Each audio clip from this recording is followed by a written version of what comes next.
Welcome to a Sunny Side Up Life podcast, a show for the woman who is ready to live an abundant life full of freedom and positivity. I'm your host, Sami Womack, a nationally recognized money expert, budgeting coach, and your very own hype squad. I'm on a mission to help you break free from survival mode, gain financial freedom, stay motivated, and focus on what matters most. Join the movement and let's start living on the brighter side of life together. Hey everyone, welcome back to another episode. Today we are going to be talking about financial minimalism. Before we jump into that, I do want to remind you to please leave reviews if you are enjoying the podcast. Of course, sharing it on social media helps spreading the word, word of mouth, things like that. But reviews help it bump up when people are searching for new podcasts. And I would just appreciate it so much to help the podcast grow and help our message get out a little bit more. So if you have been enjoying the podcast, please take a couple seconds, leave a review. It would mean the world to me. All right. So let's just jump right into this financial minimalism topic. You guys know that I am somewhat of a self-proclaimed minimalist. I did talk about this a little bit in the last episode, just talking about how my intentional living journey really started with decluttering. I feel like I'm kind of a moderate minimalist now with a lot of things. I feel like when you start a brand new goal, you do go a little head first and you get really excited. And for us, that meant downsizing from a 3,200 square foot house to about a 650 square foot house. So an extreme downsize, which also meant, decluttering an extreme amount and really having to adopt a pretty extreme version of minimalism. Not quite like living in an RV or something, but honestly, when we were buried in clutter in that 3,200 square foot house, there were times that I fantasized about living in an RV, even with 3 kids, because just being so removed from the clutter seemed like just heaven to me. So it was a pretty extreme, 650 square feet, 2 bedrooms, 1 bath, 3 kids, working from home, homeschooling, a dog, a cat. It was pretty intense. And now we're in 1,400 square feet. So I feel like we're kind of like moderate minimalist. Our garage is pretty cluttered, to be honest, probably more than I would like it to be.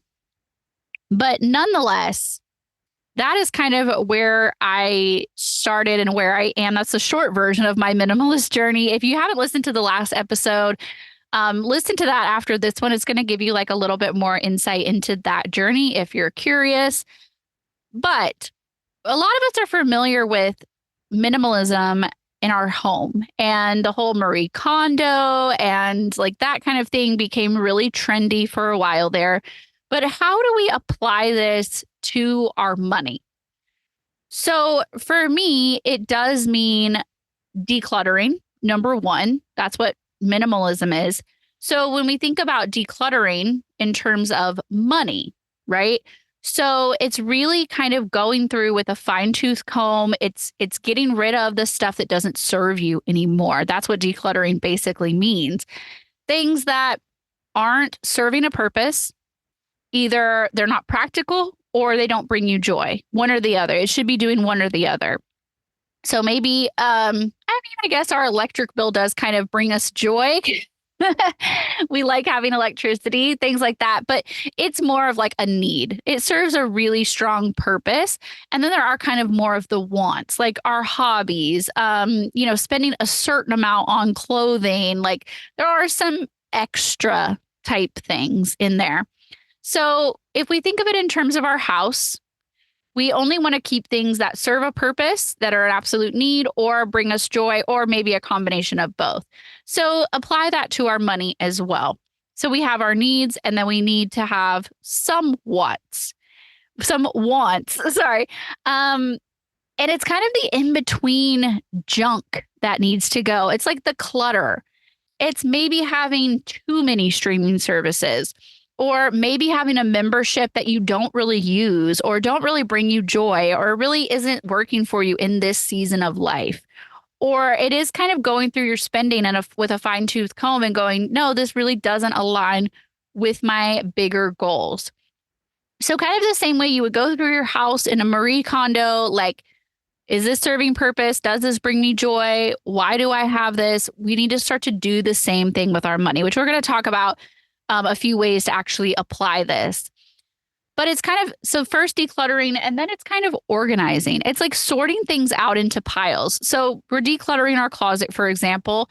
We're sorting things out into a keep, a trash, and a donate/resale pile. So we're kind of need to do the same thing with our money. So we're organizing our money. We're putting things into a spreadsheet or dumping them into a notebook, whatever we need to do. And we're going through them and we're like, okay, this is our keep pile. Maybe your keep pile's probably going to be decently big. This is our like trash pile. Definitely. Why do I even have this? I don't even use that subscription. Or if you're like me, you realize, I think it was HBO Max. I realized I was just like, updating my budget. And I realized that Daniel and I were both subscribed to HBO Max. Why were we paying for 2 subscriptions? That's ridiculous. And then realizing another one of like, we were paying for Paramount Plus, but we actually were using my mom's login, I think. And anyway, so obviously some clutter had piled up in our subscriptions. So I went through our subscriptions and decluttered and kind of realized that that's what was going on. So it's that same kind of idea of sorting through our closet as sorting through our budget, sorting through our transactions, sorting them out into piles, picking through, getting rid of things that no longer serve us. And that doesn't mean that if you cancel your HBO Max that you can't ever get it again. Maybe it just means your show is on a break or your show is over. That maybe you were binge watching like an old show and you finished it. And maybe you don't really have a reason to have HBO Max for the next few months. Or for me, I pay for the Fubo app whenever I watch baseball. So I can watch the live games and there's no blackouts and stuff like that, like there is with other apps. Anyway, and it's a relatively expensive app. I think it's about $95. So I only pay for it for the 5 or 6 months of baseball season. I don't pay for it the other months. That's decluttering, right? There's no need for me to keep it all those extra months when I'm not actually using it. So you can do the same thing, with your subscriptions or anything else. Or if you're just going through a busy season and you haven't been to the gym in a while and it's like, you know what, I'm just walking my neighborhood or I'm just doing my workouts at home. Maybe it's time to pause the gym membership and save yourself a little bit of money. And that could just be for 3 months or 6 months or whatever. So that's basically, I think, in a nutshell, what financial minimalism is. It's just kind of being organized and breaking down the overwhelm and all of that. So I have a list here of 11 ways to practice financial minimalism. So let's dig into that. First of all, organizing your bank accounts. If you've been here for 5 minutes, you know that I recommend having multiple bank accounts.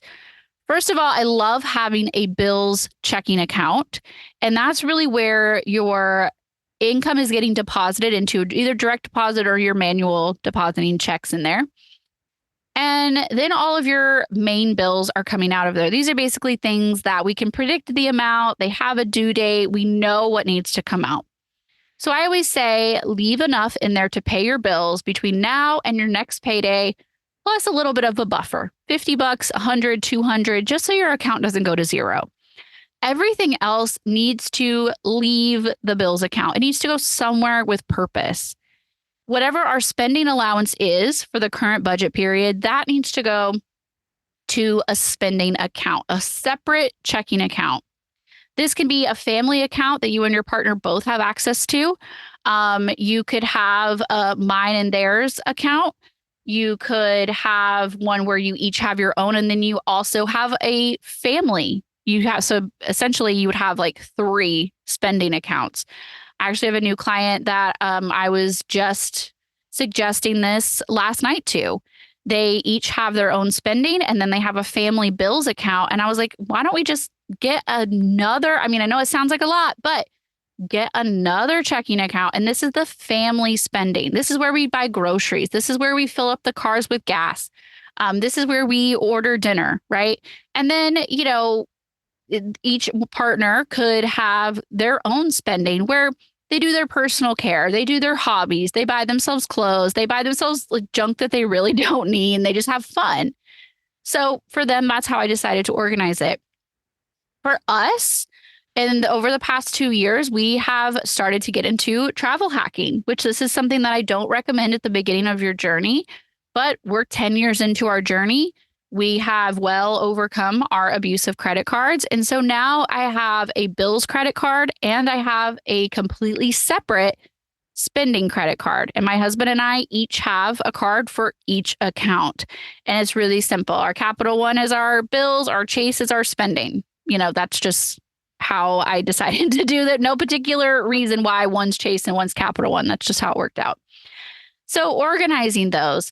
A third type of account is a sinking fund. That's where you would kind of sink money away slowly throughout the year. A really popular example is, say you want to have $1,200 for Christmas shopping. So you set aside $100 every single month and you set that aside in a separate account. Some people like to have a checking account because then you have a debit card to swipe when you're shopping for gifts, when you're shopping for clothes, when you're paying for registration fees for your kids' activities, things like that could go in a sinking fund. Other people keep it in cash and other people keep it in a savings account because they're like, hey, it's a couple $1,000s floating around. Might as well earn a little bit of interest in it. Also, having an emergency fund is a really great idea. If you are using a savings account that has buckets, like an Ally account, you could have your emergency fund and your sinking funds all in one account and just divvied up in buckets. But either way, the money is organized. You know for sure what is flagged as your emergency fund, and you know for sure what is flagged towards holiday shopping, travel, home repairs, kids' activities, whatever categories you have in your sinking funds. And we're just really keeping it all organized. So most families, I would recommend having 3 minimum accounts: bills, spending, savings, and then their savings being divvied up into sinking and emergency funds.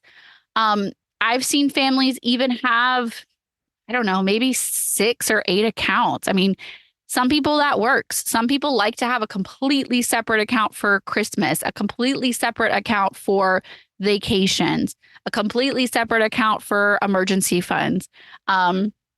Maybe they have a mine and theirs and family for spending. They have 3 separate spending accounts. Whatever works for your family, trial and error, right?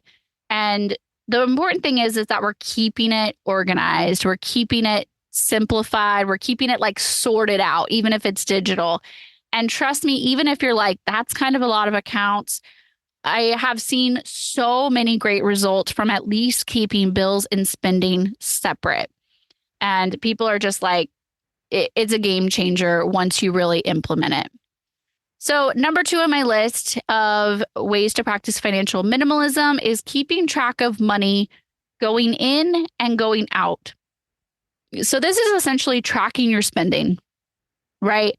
And if you are keeping your money in a separate spending checking account, it's even more simple because it's not all tangled up and cluttered up with my electricity bill went out, my water bill went out, oh, there was a subscription. It's just really simple of it's only spending transactions. So it's even easier to keep up with that current balance because it's only spending. It's only spending. So you can really keep up with, well, this is what's left in my account if you're doing a checking account. Or if you're doing a credit card for your spending, you can really keep up with, oh, this is my current balance. This is where I'm at with my spending. Am I over budget or not? Right? So you can kind of keep up with it that way.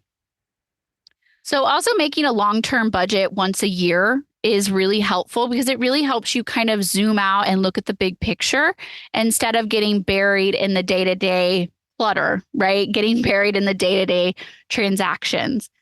And so when we're really making a long-term budget, like a year in advance, all it's really doing is taking a couple of minutes per day or per week. It's maybe 15 or 20 minutes total per week. It doesn't take that long to just kind of check in and just kind of say, oh, yep, I'm on track. Or, oh, I've got a little off track. Let me move some numbers around. Let me reconcile.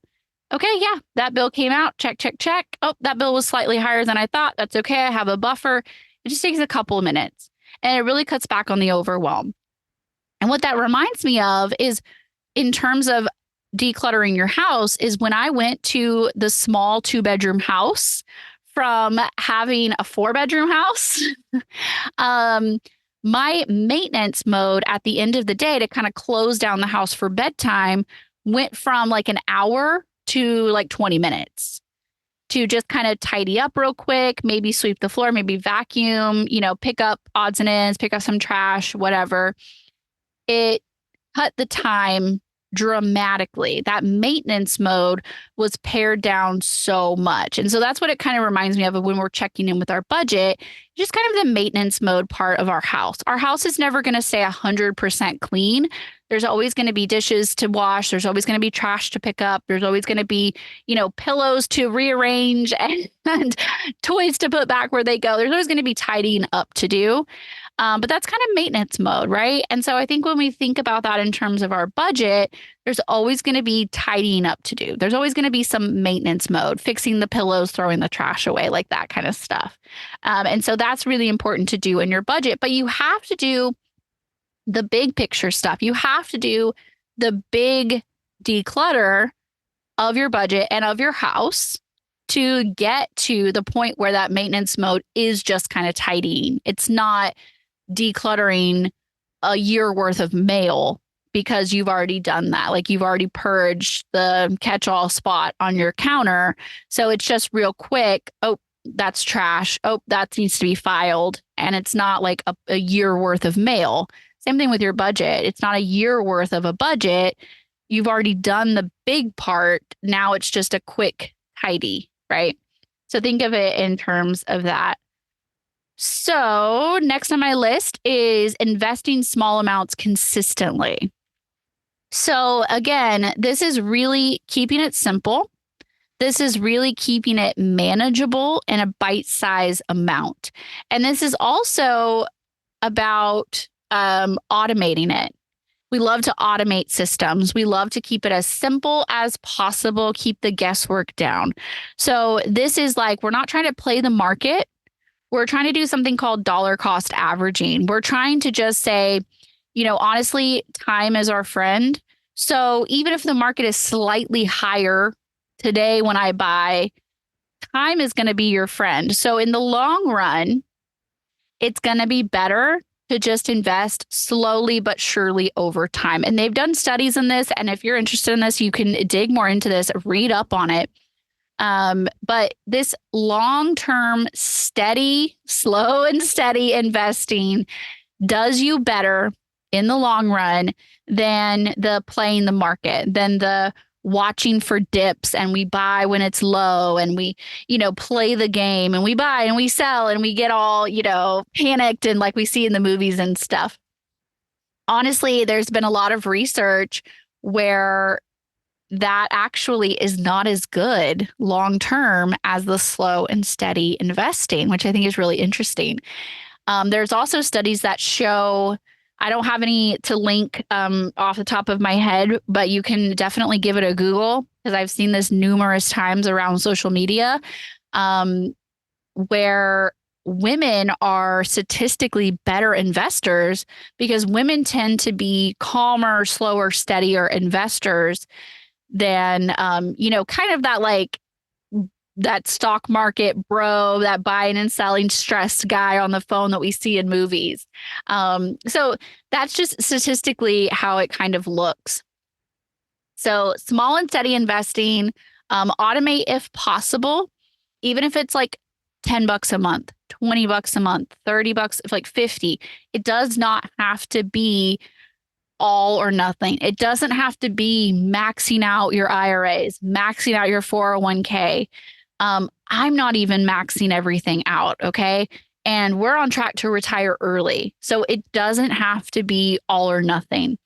It really can be. I mean, obviously, the more the better. If you have it, let's invest it.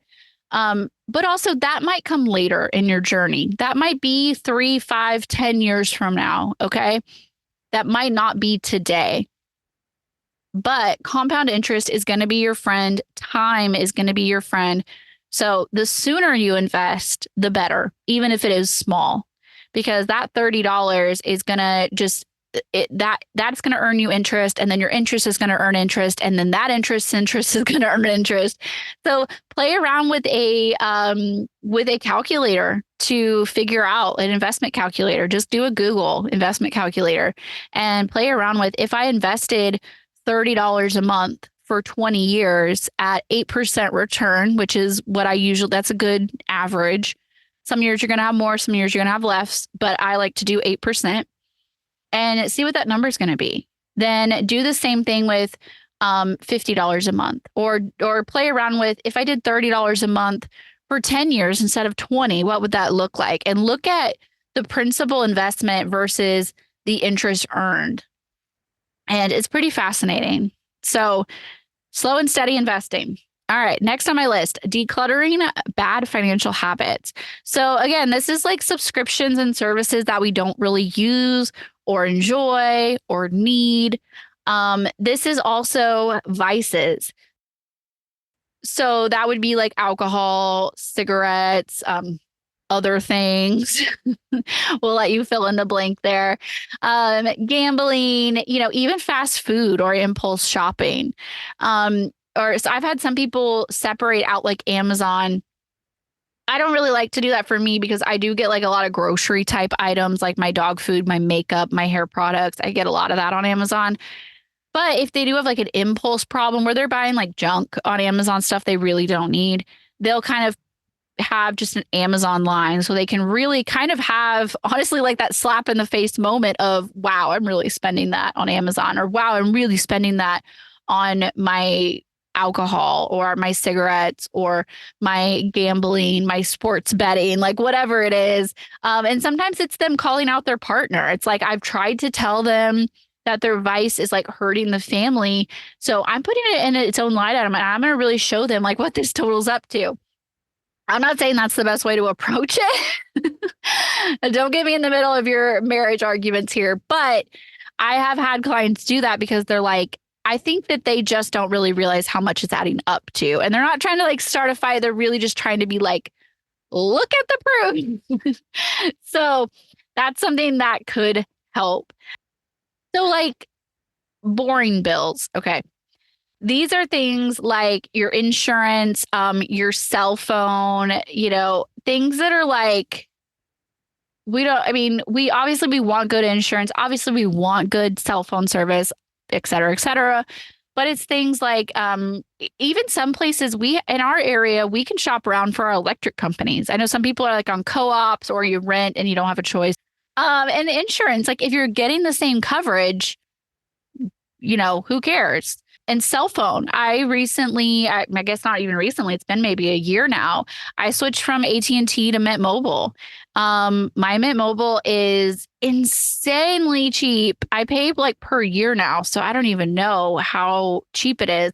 I know June's phone is $15 a month. I know that because she pays me back with her allowance. So hers is $15 a month. Like that's super cheap. And we were like, oh, is it going to work? We don't want some like discount, crappy cell phone service. But like for Mint, they go off of the Verizon towers and the AT&T towers. And we've been really happy. I mean, I still have bad service in some places, but I did with AT&T. So that's just on living in East Texas around a lot of really tall trees. That's, so things like that.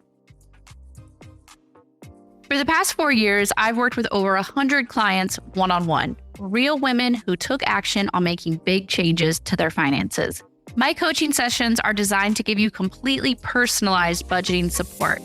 Together, we'll organize your bills, build better spending habits, pay down your debt, build your savings, and invest for the future. I'll help you get a system in place that will set you up for success for years to come. I'll answer all of your questions along the way, talk you through all of your mindset blocks, and most of all, I'll be there to hold you accountable. So this time will be the time that you'll finally stick to your budget and make those dreams a reality. Visit sunnysideuplife.com/coaching to apply today to see if one-on-one budget coaching is right for you. Next on my list is intentional gift giving and gift receiving. So, what I like to do, you guys know I'm a big thrifter. So, I love to go to garage sales, thrift stores, estate sales, things like that.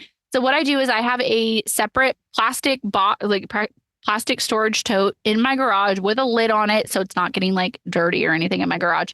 And if I come across something at a garage sale or thrift store that is a good deal and I think would reminds me of someone, I set it aside in that box. And then when it's their birthday or when it's Christmas, or Mother's Day, if it's for my mom, mother-in-law, grandma, something like that, I have a gift ready to go, something that I got at a bargain. And I hardly even notice out of my budget because it kind of comes out of like my normal spending money. So things like that, being really intentional. And it's not even just about the bargain. It's about if you come across something really thoughtful, even if it isn't like thrifted, if you're just like at Target and you come across something that's really thoughtful, or you see something pop up on your For You page and I'm like, oh, so-and-so would love that for their birthday. I'm going to go ahead and buy it. Just so I'm being really intentional with something that I'm giving them. It's something that they actually need or will enjoy, instead of just going and grabbing something last minute that maybe isn't a really intentional use of your money and something that might not be super useful or super enjoyed by the person who's receiving it. So, keeping a box could be a good way to do that, and ask people what they want. I know that's like, like our boomer parents and grandparents are just like, that's so tacky. Like, I know like wedding registries, baby shower registries, usually they kind of scoff at that. They're just like, oh, that's so tacky. But that's fine. We're millennials, maybe even Gen Zers listening. Like, we break the rules anyway. So ask people, hey, is there something that you were wanting particularly for your birthday or for a holiday? Gift cards are great. They're going to get used. Like if you know that someone goes to Taco Bell gift card, right? It's not going to be clutter, and at least it's going to be a decent use of your money. So I like to give things that can be consumed as well. I do this a lot for my kids. Their Easter baskets were completely things that could be consumed. They were either candy or like bubbles, like to blow outside bubbles, or beauty products. I'm pretty sure that was it. A lot of times I'll do art supplies, like things that will be used up and won't become clutter. They will actually get used, not just another stuffed animal, another whatever, something that they don't need. Experiences, also great. Local places, like at least being intentional with where you're spending your dollars. Maybe it's a local restaurant gift card. Maybe it's a local crafted item or something like that. Just, being a little more intentional with it. And I think that it helps cut down on the spending clutter. It's not just buying for the sake of spending money. Like you've put thought into it. You've put thought into your end, which is the dollars. You've put thought into the person receiving it. Is it going to be useful? Is it going to actually bring them joy? Or is it just something to fill a blank? You've also put use into where the dollars stay. So there is like a third party of who are we actually giving our money to? A local artist, a local restaurant, or are we just giving it to Amazon? Sometimes the answer is we're just giving it to Amazon, but at least we consciously know. We're like, oops, this was last minute. I need to get something on Prime. That's, but at least think about it. At least be intentional with it. All right. Next on my list, finding free or cheap ways of entertainment.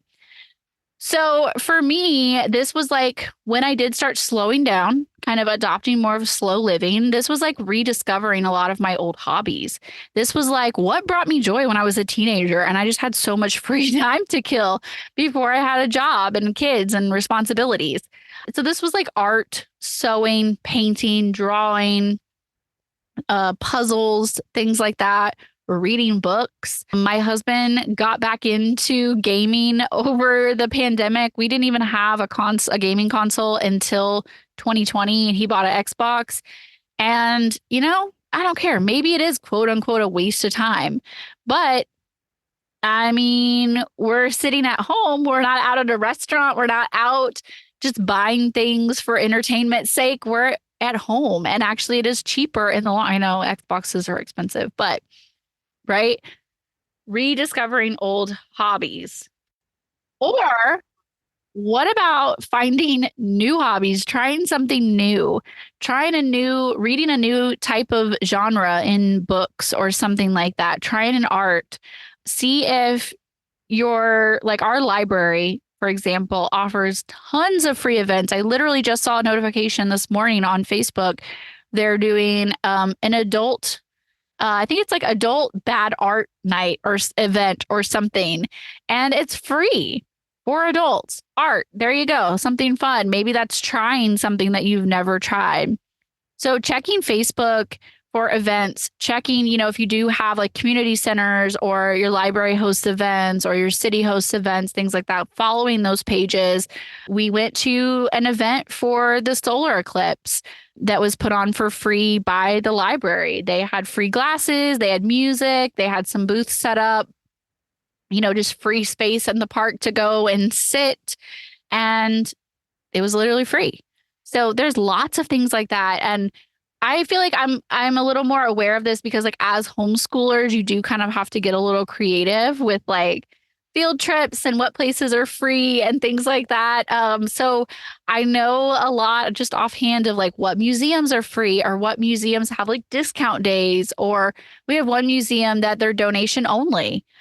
So, go throw $5 in their donation pail and they'll let you come hang out as long as you want. So there's lots of different things like that. Also, nature. I know that's not everybody's cup of tea, but hey, nature is most of the time free. There are like entrance fees sometimes to certain trails or camping or things like that. But even that, it's about the cheapest vacation you can get. So if you haven't tried it, maybe that's kind of your push of like, let's just try it. Maybe you just had a bad experience once as a kid or something, or maybe you're just, you hate bugs. But I promise you, like, it's pretty fun. And just to kind of unplug as a family, it's so good for the soul. The last thing under that list is inviting people over instead of going out. The other day was my sister's birthday. And we have a pretty big family. It's a lot of us. It's 10 or 15 people if we want to go out to eat. So I was like, you know what? We're not going to go out for her birthday. She was fine with it. She's like, no, low key. And I was like, I'll cook dinner. I cooked dinner for our entire family for about $60. If we would have all, I don't know, there's 10, 12 of us or so. We would have all went out. It would have been easily $300 or $400. But I cooked dinner for all the people and we had tons of leftovers for $60. So invite people over, take turns. We host this weekend, you guys host next weekend or something like that. I promise you it's still cheaper. Next on my list, choosing quality over quantity and not buying into trends. So again, this is something that I've really gotten into with thrifting. It's really looking for places that you're going to find more long-lasting items. This is like furniture pieces. This is clothing items. This is, not just buying the Shein top. This is buying a shirt that's going to last you 10 years, right? Not something that you're going to wear a couple times and it's going to rip. Same thing with furniture, and that might be, okay, we have to buy something vintage, something used, something thrifted to be able to squeeze it in our budget. But honestly, that's better financially and it's better environmentally too, because that's all the things that aren't going into the landfill. It's all the things that aren't going to waste. So it's looking for pieces that are going to last you a long time, and honestly looking for pieces that are that reflect your style more and aren't just a whim of a trend that you're going to get burnout on. It's more of like long lasting. What's crazy to me is as I'm kind of going into my thrifting, kind of rediscovering my clothing style, I'm actually reverting back to my teenage self more and more. My teenage self had a very witchy kind of room. I loved like Sabrina the Teenage Witch. My whole my whole room was basically the same color orange that my dining room is now. Just that like terracotta almost orange. I had suns and moons everywhere, just like I do now. I wanted to dress very like whimsy goth, which is what I'm kind of trying to get into now, more of like a boho. And I think about all the years in between where I was trying to like follow trends of like the modern farmhouse and the da da da whatever trends. And I'm like, that's not really me. The real me was like that teenager girl before she was influenced by influencers, before she watched HGTV, before she read magazines, like just buying stuff that looked good and felt right. Right. So kind of trying to get back into that of like, I'm not going to get tired of this stuff. Obviously, in 20 years, I've been liking this stuff for 20 years. So kind of going more into that. And it's also kind of, thinking about like the quality of stuff. It's kind of like investing almost in a good pair of shoes, right? So you might spend $100 on a pair of shoes, but if that, like boots, for example, if they last you 5 years, rather than getting like a $40 pair that's going to last you 1 year, mathematically in the long run, what's better? And so you kind of have to like do that analysis. Sandals are a good one, like water shoes, like Tevas or even Birkenstocks, they're expensive, right? But they're probably going to last you a lot longer in the long run, right? Even though they are more expensive. So just kind of thinking about that. And thrifting is a great way to do that, which leads me into my next point, thrifting. So a lot of things are like things that you're only going to use once or just a couple of times. I love to thrift. Costumes, formal wear. So like I was recently in a wedding. I thrifted my dress, wore it once. I'm like, who are we kidding? I'm never going to wear this dress again. I immediately put it in my pile to go in my next garage sale. If it doesn't sell in my next garage sale, I'll just donate it. I spent $10 at the thrift store anyway. Like I knew that this wasn't a financial investment. This wasn't buying a pair of Doc Martens that I was going to wear for 10 years, right? It's not the same thing. Costumes are another one. Get them at a garage sale. Let your kids wear them for one Halloween and then donate them or put them in your next garage sale. Party decor. I'm a big on like Melanie's last birthday was like nature themed. So we went to the thrift store. I found some tablecloths, a table runner that were nature themed, bought them at the thrift store. And as soon as the party was over, put them in my garage sale pile. I'm like, who are we kidding? I'm never going to use this again. Like, don't even pretend like it's a great investment if you know that it's not. Or the flip side of that is like, I do have some pieces that it's like a 3-tier kind of display that you'd put like cupcakes and cookies and stuff on at a party. I did spend a decent amount of money on that because that's a quality item that I literally use for every single party that I host. I'm going to get my money's worth out of it. So it's kind of just knowing like what that breaking point is. Same thing as that is kind of just, looking for those quality items of things that you are going to have for a long time, or just looking for a bargain for those things that you're maybe going to use once. And not hanging on to things, pretending like that bridesmaid's dress was a great investment. It served its purpose. Let's declutter it, move on. It served its purpose with the money that you spent on it. Donate it, resell it, whatever, and move on. Same idea of decluttering our stuff, decluttering our money. Next on my list, waiting 24 hours before making a purchase. Or kind of what I like to do is if I see something like on my For You page or just an influencer sharing something on Instagram, I will maybe follow their link and add it to my Amazon wish list or save the pin to my Pinterest boards. A lot of it is like outfit inspiration or makeup products and stuff like that. I'm like, next time I'm shopping I literally just did this with concealer.